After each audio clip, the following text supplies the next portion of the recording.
இங்க ஒரு பையன் ரொம்ப கஷ்டப்பட்டு பல மாசங்களா ட்ரை பண்ணி லேப்டாப்ல ஒரு பெயிண்டிங் மாதிரி பண்ணிட்டு இருப்பானா. ஆனா இந்த பையனோட அம்மாக்கு இந்த மாதிரி ஆர்ட் ஒர்க்லாம் பண்றது சுத்தமா பிடிக்கல. படிக்காம இதெல்லாம் பண்ணிட்டு இருக்கானே அப்படின்ட்டு ரொம்ப கோவத்துல அப்படிதான் அன்னைக்கு ஒரு நாள் வந்து இந்த பையன் மாச கணக்குல உட்காந்து அந்த ஆர்ட்டை பண்ணிட்டு இருப்பான். ஒரே செகண்ட்லயே பிளாக் கலர் இங்க் வச்சு ஃபுல்லா கிறுக்கிடுவாங்களா, அதை சேவும் பண்ணிட்டாங்க. அதனால இப்ப மறுபடியும் அந்த பழைய ஆர்ட் ஒர்க் அந்த பையனால எடுக்கவே முடியல. ரொம்ப கஷ்டமா இருக்கு. அவங்க அம்மா கிட்ட கத்திட்டு இனிமேல் நான் இங்க இருக்கவே மாட்டேன் அப்படின்ட்டு வீட்டை விட்டு வெளியே போயிருவான். அவங்க அம்மாவும் அப்பாவும் ரோடெல்லாம் தேடி பார்ப்பாங்க. போலீஸ்ல எல்லாம் கம்ப்ளைண்ட் கொடுத்துட்டாங்க. தேடி தேடி அவங்க அம்மா ரொம்ப டயர்டாகி அப்படியே மயங்கி கீழே விழுந்துருவாங்க. அடுத்ததா இப்போ இந்த பையனோட ஃப்ரெண்ட்ஸ்க்குலாம் கால் பண்ணி அவங்க அம்மா ரொம்ப சீரியஸாக இருக்காங்க, உங்களுக்கு தெரிஞ்சா அவன் எங்கே இருக்கான்னு சொல்லுங்க அப்படின்னு கேட்டிருப்பாங்க. ஃப்ரெண்ட்ஸ்க்கு இந்த பையன் எங்கே இருக்கான் அப்படின்ட்டு தெரிஞ்சிருக்கும். அதனால கரெக்டாக அந்த இடத்துக்கு அவங்க அப்பா அம்மாவும் போயிட்டு மன்னிப்புலாம் கேட்டு கூட்டிட்டு வந்துருவாங்க. ஆனால் அதோட அவங்க அம்மா ஒன்றும் விடவே இல்லை. 24 ஹவர்ஸும் அவன் என்ன பண்ணுறான், படிக்கிறானா இல்லையா அப்படின்ட்டு பார்த்துக்கிட்டே தான் இருக்காங்க.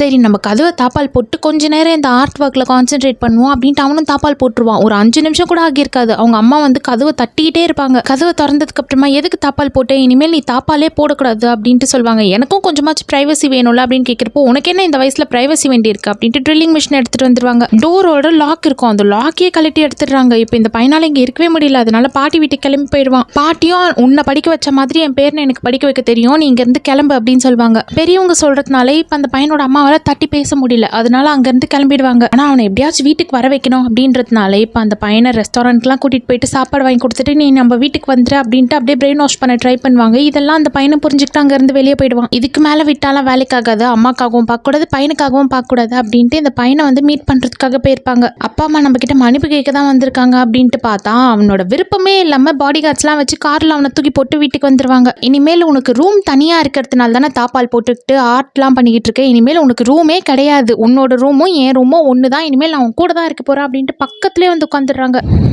படி படின்ட்டு சொல்லி அந்த பையனை போட்டு ரொம்ப டார்ச்சர் பண்ணிக்கிட்டு ஒரு 5 நிமிஷம் கூட ஃப்ரீயாகவே விடாமல் அவ்வளோ தொலை பண்ணிட்டு தான் இருப்பாங்க.